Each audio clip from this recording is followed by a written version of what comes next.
going on, guys? My name is Taylor Stuber, and I'm here to break down this 11-game NBA slate on Draftkings Fanduel, and of course, the sponsor of this video, PrizePicks.com.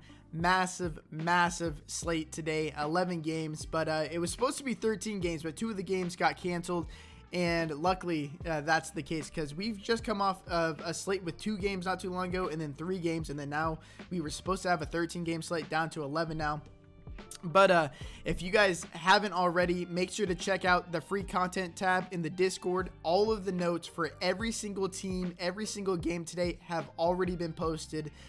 So if you guys haven't joined already, it's completely free. You can ask me questions all day long in there, as well as getting my cheat sheets, my final FanDuel lineups that I personally play every single day. That's all completely free in that Discord.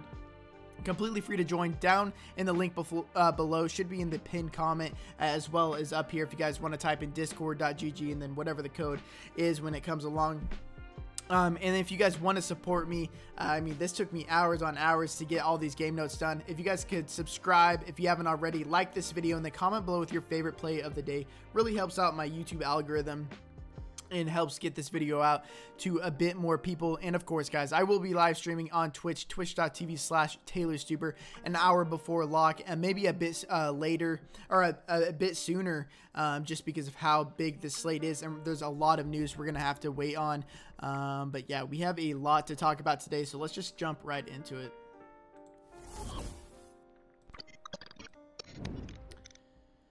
So we will start off with the Chicago Bulls at the Charlotte Hornets. Hornets are currently 3.5-point favorites. We will start with the Chicago Bulls. So this team is getting healthier and healthier, but we just got news that Wendell Carter Jr. is doubtful for this game. He exited last game in the 4th quarter. Daniel Gafford has been the immediate backup to him. And he's the guy who came in for Wendell Carter in the 4th quarter, but it ended up being Lauri Markkanen closing at the 5. So if we get Wendell Carter Jr. Out like we should, Daniel Gafford will probably get the spot start, and I would expect him to play anywhere from 18 to 22 minutes, somewhere in that range. He's about a 0.91 fantasy point per minute player this year, but Lauri Markkanen should get the lion's share of minutes at center, I would assume, which would inherently open up more minutes for guys like Thaddeus Young, Patrick Williams, who should be returning, Garrett Temple, just because those wing and forward spots should open up a bit more minutes, because Lauri Markkanen's not going to be playing there. He's going to be playing a lot of his minutes at the 5.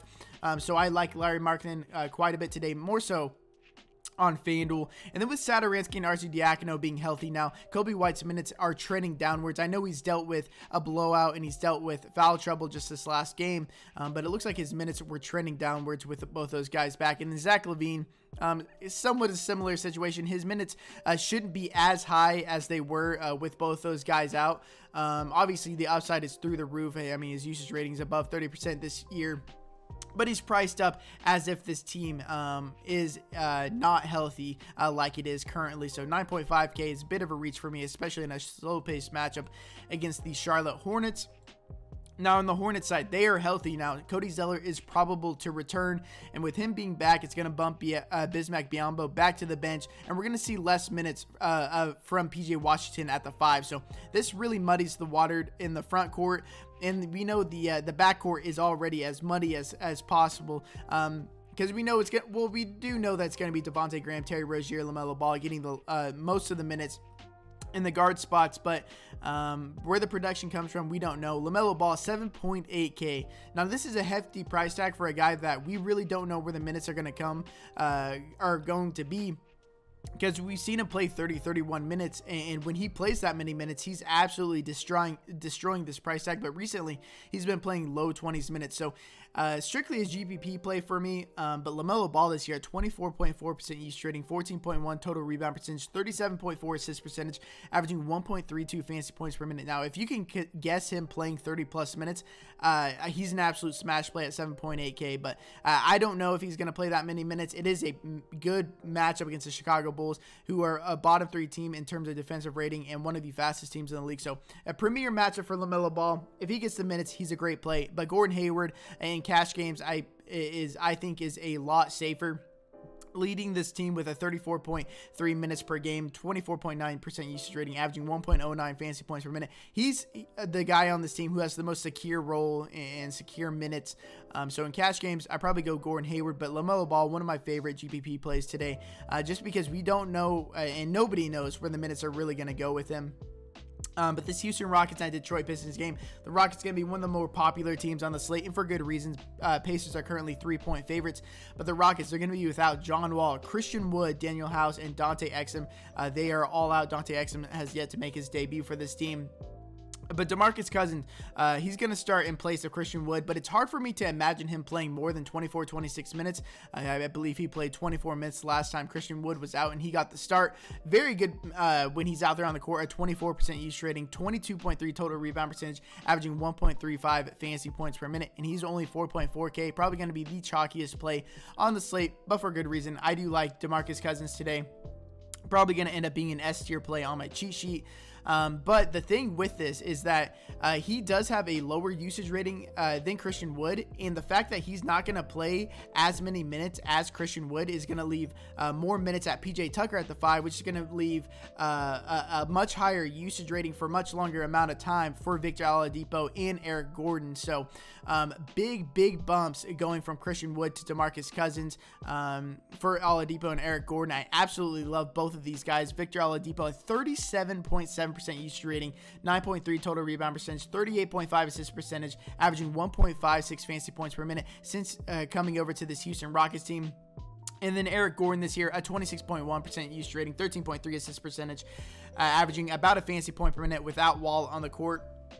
And I'm taking just Wall off the court and leaving Harden on, just because with the rates that Oladipo has right now, it's pretty similar to what James Harden was doing when he was over here. And then PJ Tucker, I think we'll see extra minutes at the 5 today, which is good for whoever's on the court, because PJ Tucker has pretty much a negative usage rating on this team. So yeah, I'm really focused on Victor Oladipo, Eric Gordon, and DeMarcus Cousins. All very good plays today. And then on the Detroit Pistons team, they're healthy. So Derrick Rose, I was talking about it a bit in my videos before that he wasn't even getting to his 28 minutes limit, but recently he has, and so that makes him a decent play.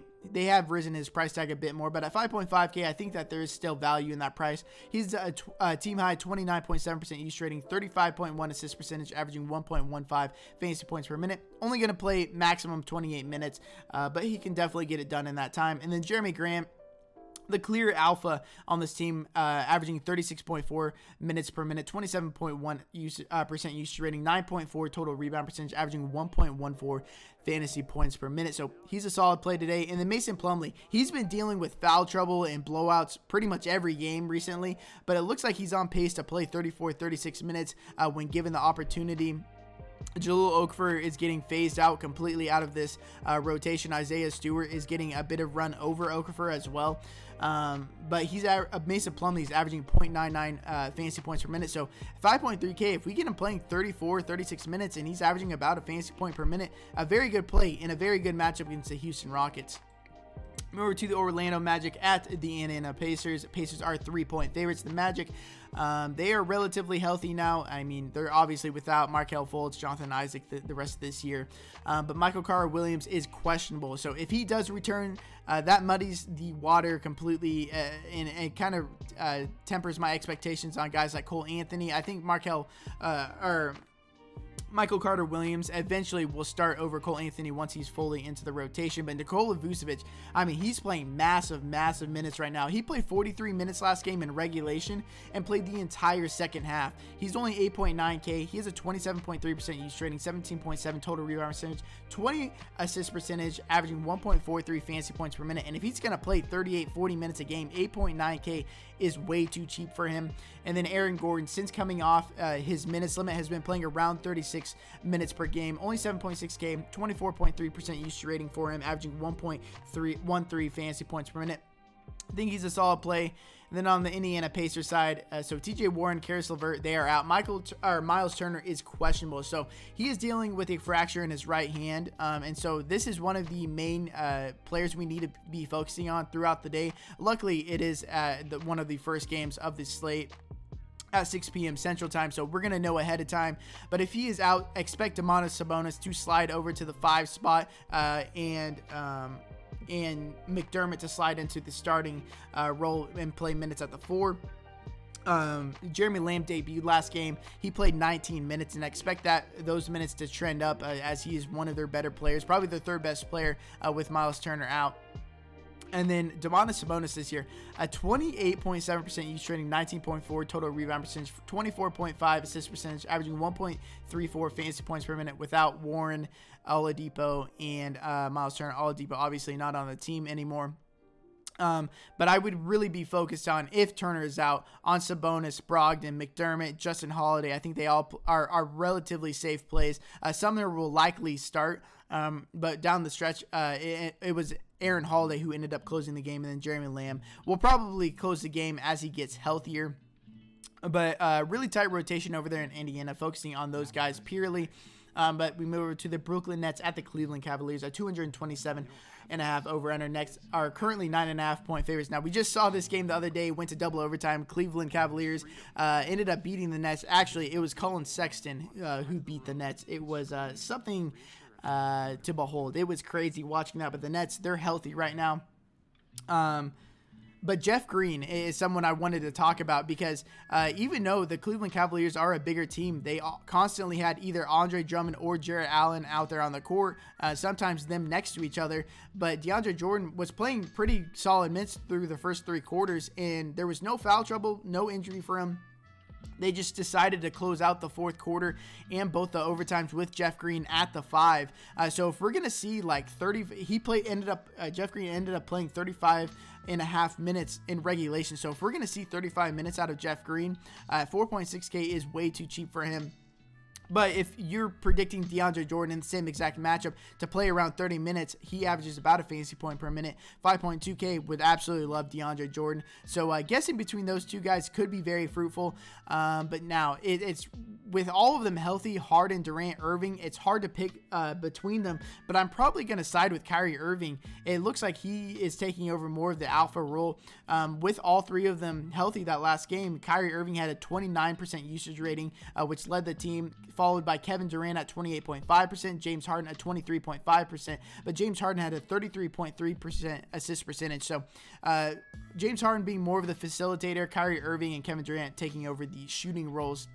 But that's just a 1-game sample size. It's something we're going to have to look to moving forward. But Kyrie Irving having such a discount at price, if I'm picking any of these Brooklyn guys, it's probably going to be Kyrie Irving. Obviously, all of them have high GPP upside, especially in a matchup against the Cleveland Cavaliers.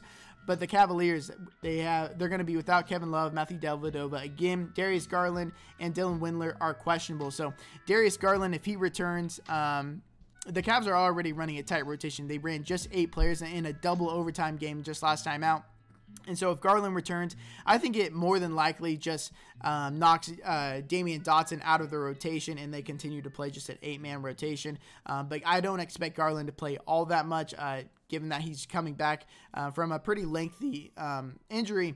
But I say that, and Sexton played both overtimes and played nearly 40 minutes this last time out. So who knows? And then Jarrett Allen, he ended up playing more minutes than Andre Drummond, and Andre Drummond wasn't in foul trouble. So with both of them eating into each other's minutes, it's hard for me to be interested in either of those guys. And then Colin Sexton, like I mentioned and foreshadowed to earlier, he had a 39.7% use rating, 22.7 assist percentage in that last game, put up 63.75 fantasy points against the same Brooklyn Nets team. Obviously, that was in double overtime, so I would temper your expectations there, but if he's going to continue to have a usage rating anywhere close to that, 7.3K is probably a bit too cheap. But you're going to want this game to stay competitive, which could be a stretch. I think that last game was a bit of a fluke. But with the Celtics and the 76ers, one of the games that I'm not really all that interested in.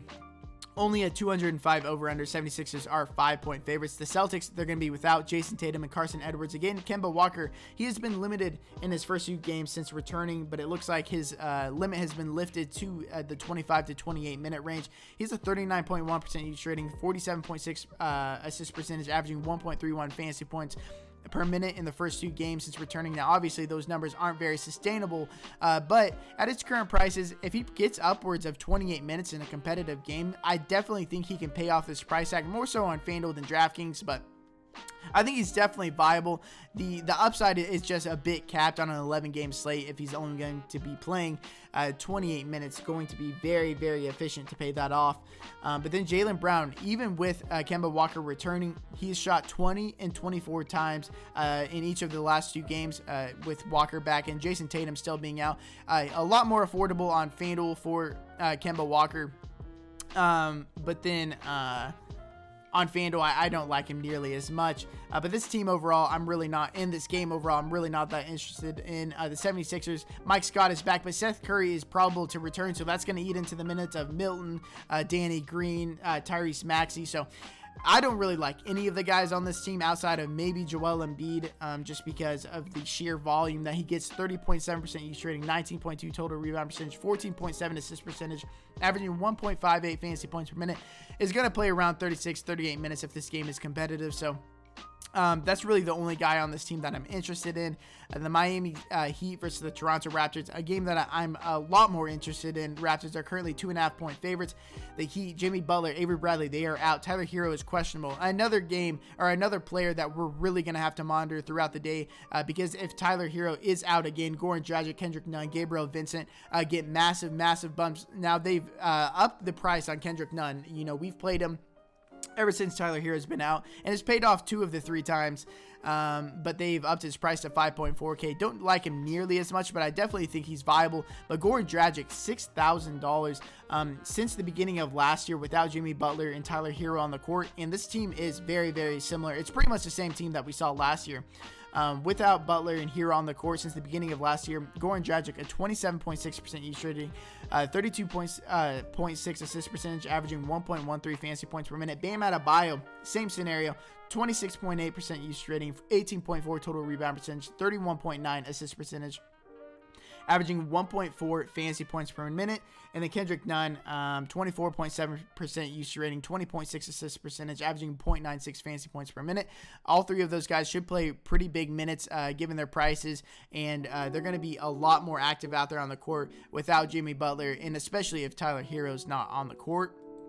Duncan Robinson, another guy who's going to play big minutes, but it doesn't matter who's out on that team. He's not going to garner all that much usage rating. Actually, I think it kind of hurts him not playing next to better players, because his shots aren't going to be nearly as wide open as they would be if Tyler Hero and Jimmy Butler were playing. So the Toronto Raptors, so they're healthy, but Pascal Siakam is questionable, and it looks like he's more on the doubtful side. So if he does indeed miss, expect Aaron Baines to get the start again at center. But Norman Powell, last time Siakam was out, Norman Powell entered the starting lineup and played pretty big minutes. And I do think that it would secure the minutes of Chris Boucher a bit more. Now, it was a bit different this last game for the Raptors. Terrence Davis ended up closing out the entire 4th quarter over Baines, over Norman Powell, over Chris Boucher. But he was playing so well that they just granted him extra minutes. I would not expect that whatsoever. But if you are, he's only 3.4K and is very active when he's out there on the court. But these are the rates without Siakam on the court since the beginning of last year. Kyle Lowry, 1.21 fantasy points per minute. Chris Boucher, 1.18 fantasy points per minute. Fred VanVleet, 1.17. Norman Powell, 0.92. OG Anunoby, 0.77. We should see big minutes out of all of these guys if Siakam is indeed out this game. And if Siakam is healthy, they're all fine plays. But if they're out, I mean, these are some of the best plays on the entire slate. Luckily, this game only starts 30 minutes after the beginning of the slate, so we're gonna have that news well ahead of time, but be sure to monitor the status of Pascal Siakam. So we move over to the Atlanta Hawks at the Minnesota Timberwolves. We are 18 minutes in. The Hawks are currently 4.5-point favorites. So the Hawks, they're going to be without Chris Dunn, Bogdan Bogdanovic, Danilo Gallinari is doubtful. DeAndre Hunter and Cam Reddish are questionable. So if DeAndre Hunter and or Cam Reddish are indeed out this game, it's going to be a big bump in minutes to Kevin Huerter and It's actually going to open up more minutes for John Collins too, which I think would be a decent play.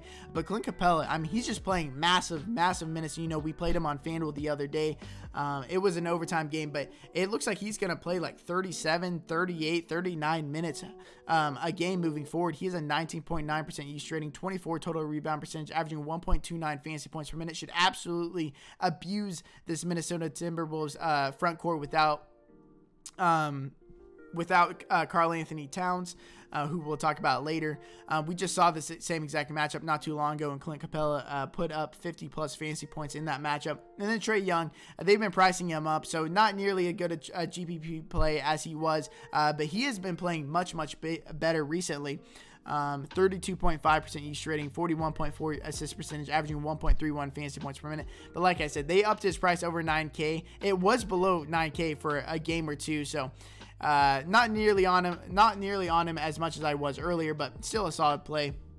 But the Timberwolves, like I was talking about earlier, Towns is out, as well as Ricky Rubio and Juancho Hernan-Gomez. So even with 3 of these key players out for the Timberwolves, they're just spreading the minutes out between everyone. Really, the only secure minutes are D'Angelo Russell, Malik Beasley, and then Naz Reid to an extent. I think that he's pretty much locked into 28 to 30 minutes, splitting the 48 center minutes with Ed Davis, but largely in favor of Naz Reid.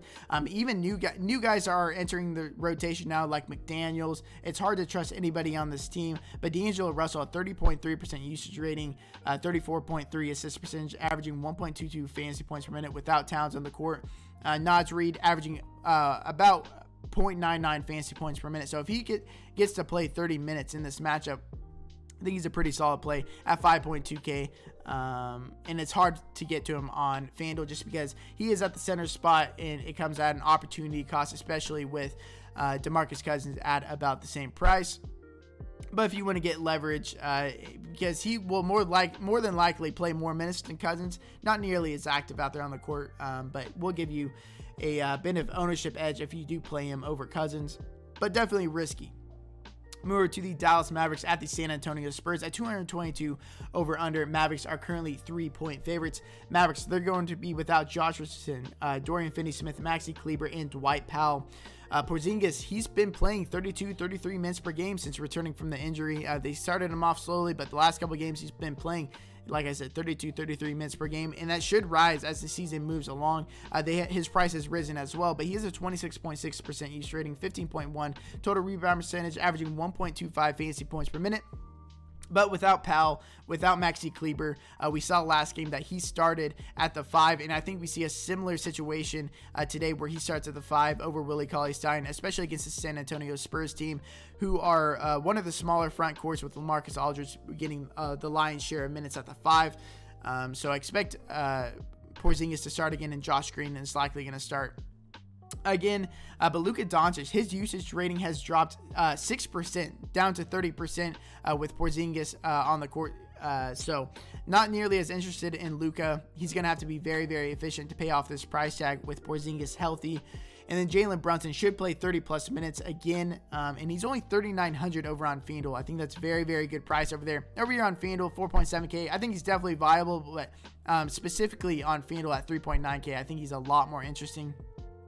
Then on the Spurs, Derek White continues to be out, but LaMarcus Aldridge, his price has dipped way too far, way too far. The last 3 games, they've been dealing with blowouts, and one of the games they ended up closing with Jakob Poeltl just for his size, but I don't think we see that this game. If this game is competitive, LaMarcus Aldridge should play around 30 minutes. He's a 23% use rating, 9.2 total rebound percentage, 12.1 assist percentage, averaging 0.9 fantasy points per minute. 5.5K for LaMarcus Aldridge is just way too cheap. Mavericks defense has not been good this year. So I'm going to be getting to a good bit of Aldridge today. He's 6K over on FanDuel. I think he's a fine play over there. Not really interested in anybody else on the team. I guess DeJounte Murray and DeMar DeRozan are viable plays, but I think they're priced up a bit too much for my liking. So we'll talk about the Oklahoma City Thunder at the Los Angeles Clippers.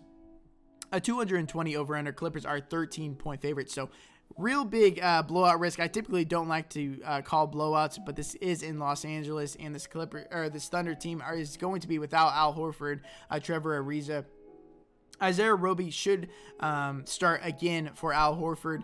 He's a solid play in his own right. Averages about 0.92 fantasy points per minute. Looks like he's going to play 28 to 30 minutes in competitive games. Mike Muscala playing the remainder of those games, those minutes in competitive games. But if the game does get out of hand, expect Pokusevski to close the game out. We saw him play the entire fourth quarter where he came in, was playing at the 4, but then ended up closing the game at the 5.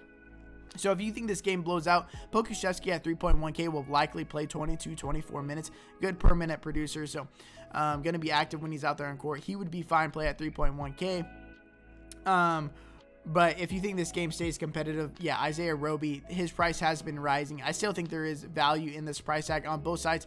More valuable over on FanDuel. And then Luguentz Dort, I think without Al Horford, I mean, his offensive role has risen quite a bit. He's carved out a larger offensive role. George Hill, he should play about 28 minutes in competitive games. And the Shai Gilgeous-Alexander, we know the deal with him. If this game is close, he's the leader of this team at 25.7% use rating, 30.1 assist percentage, averaging 1.18 fantasy points per minute. And then I think Darius Bazley is definitely a viable FanDuel play, or a viable play on FanDuel and DraftKings. If you do think this game stays close. The concept with this game, if you think it stays close, they're viable. If you don't think this game stays close, I would probably just stay away. There's 11 games on the slate. Don't think you need to play players here, but in GPPs, I think it's worth a shot. And then the Clippers, they're healthy right now. So Paul George, Kawhi Leonard, these are the two guys that I'm mainly interested in. They're playing like 38, 40 minutes, specifically Paul George in competitive games. So if you think this game stays close and you're playing Paul George or Kawhi Leonard, I would make sure to bring it back with one of the guys from the Thunder team. Just because it correlates so much, given that most people are going to assume this game blows out. Paul George averaging 1.28 fantasy points per minute. Kawhi Leonard 1.33 fantasy points per minute. But Paul George playing a bit more minutes in these closer games. And then Marcus Morris, I would like to mention. He's very affordable on both sides, and he is slowly but surely eating into Nicholas Batum's minutes, playing 24, 26, eventually going to be 28, 30 minutes per game. So I think there's a big discount on Marcus Morris in this game. Move over to the Denver Nuggets at the Phoenix Suns. 218 over-under. Suns are 1-point favorite. So Michael Porter Jr. is questionable. So if he returns, I mean, I'm already not that interested in this team as a whole. But if he returns, it's just going to eat into everybody's minutes outside of Jamal Murray and Nikola Jokic's. But really, whenever the Nuggets are on the slate, I'm solely interested in just Nikola Jokic. He is $11,000, but clearly the best fantasy player this year. Whenever he's on the slate, I'm trying to get to him. A 29.7% use rating, 19.5 total rebound percentage, 43.6 assist percentage, averaging 1.65 fantasy points per minute. He's playing much bigger minutes this year than he was in previous years. This game should stay competitive. He leads the team in all of those rates. So if I can get up to Nikola Jokic, I'm going to do so. My favorite spend up option on the entire slate. And then he is really, and then Jamal Murray has really taken a backseat this year to Nikola Jokic, because Jokic, the offense almost exclusively runs through him. Jamal Murray, not like what we were seeing in the bubble. He's down to a 24.7% use rating, 16.4 assist percentage, averaging just 0.93 fantasy points per minute. Now on the Sun side, Darius Saric is out. With him being out, Cameron Johnson and Jay Crowder, their minutes are a bit more secure, but I would be very surprised if either of those guys played more than 26, 28 minutes, so it caps their upside. And then I'm not really interested in Booker, Ayton, or Chris Paul. They eat into each other's production so much, but on FanDuel, they are priced down to a point where I'm interested in really all of them. I think there's a lot of upside in their current prices. And then Mikal Bridges should be playing anywhere from 32 to 36 minutes, averaging 0.87 fantasy points per minute. Now, the last game of the slate, the New York Knicks at the Sacramento Kings, a 219 over-under. The Kings are 4-point favorites. The Knicks, Austin Rivers, Frank Ntilikina are questionable. But I don't think it really matters all that much, because this is a Thibodeau-run team, and we know where the minutes are going to come from when the team is relatively healthy. Alec Burks even returned yesterday after a month's absence and played 31 minutes. So I think that only grows. Those minutes only grow. We saw quickly in Reggie Bullock, their minutes got massively eaten into yesterday. I did not think that Alec Burks was going to play that much after missing a full month. But I guess I doubted Thibodeau too much. So I'm assuming that we see 31 plus minutes from Alec Burks in this game. 5.1K has a 22.5% use rating, 15.8 assist percentage, averaging 1.09 fantasy points per minute this year. 5.1K, I think, is a very, very affordable price tag for him. And then Julius Randle, RJ Barrett, they lead the league in minutes per game. Very, very good rates for both of them. And then Mitchell Robinson, he was in a bit of foul trouble and blowout last game, but it looks like he should be playing around 32 minutes per game. He averages 0.88 fantasy points per minute. So even with Noel being healthy, Mitchell Robinson should be have a stronghold on these minutes. And then on the Sacramento Kings side, they're going to be Hassan Whiteside, Nemanja Bjelica are both questionable, but this team is exactly like the Toronto Raptors, in my opinion, right now. The starters are all going to play big minutes right now, but you get them at a discount. So we see that Marvin Bagley is starting to close these games out over Tyrese Halliburton, and so the whole starting lineup are playing just big minutes right now. But unlike the Raptors, they are much cheaper. De'Aaron Fox averaging 1.18 fantasy points per minute. Marvin Bagley 0.99. Buddy Hield 0.84. Harrison Barnes 0.86. Rashawn Holmes 0.99. But these guys should be like playing 36 to 40 minutes. Maybe outside of Bagley, who should be playing 32 to 34 minutes. But at 5.5K, that's a very, very good price tag. He's second on the team in usage at 22.9%. De'Aaron Fox 29.5% use rating, 31.3 assist percentage. Now, I don't like his price nearly as much over here on Draftkings, but on Fanduel at 7.8K, I think that's very, very affordable. All these Kings guys, as my late night hammers, I'm going to be getting to a lot of them today. But yeah, man, that was an 11-game slate rundown. If you guys found any value from this video, I would really appreciate it if you guys could subscribe, like this video, comment below, literally whatever you want. It just helps out the algorithm. And then if you guys could share this, invite your friends to the Discord. It's completely free to join. Would really appreciate that. Need to get a glass of water after this. My throat is getting dry. But I appreciate you guys watching this video. Best of luck today. I'll see you guys later on the Twitch stream, in the Discord. Until next time, peace.